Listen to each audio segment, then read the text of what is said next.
An animal control officer is in the hospital after an attack in Plainfield. A dog turned on the officer as she was helping a homeowner last night. That dog could still be on the loose. Channel 3 New London Bureau Chief Kevin Hogan is live with the mobile newsroom with the story. Kevin. Because of the family's request, tonight we do not know the condition of Officer Terry Foss in the hospital.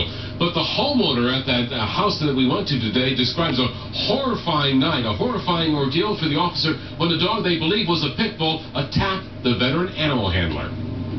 So the dog was up on her face? On her face or up here. So Kelly's like, oh my God, he's got her. She's on the ground. Shirley Moffat and her grandson Travis Roberts described the terrifying attack of Animal Control Officer Teresa Foss last night in their driveway. A little shocked that it happened. The veteran handler with 17 years in the department was called to the Green Hollow Road home shortly after 10 last night. The complaint was about a strange and aggressive pit bull-like dog. Today, Foss's vehicle still is in the driveway. The horror of what happened recounted over and over. And then she never moved.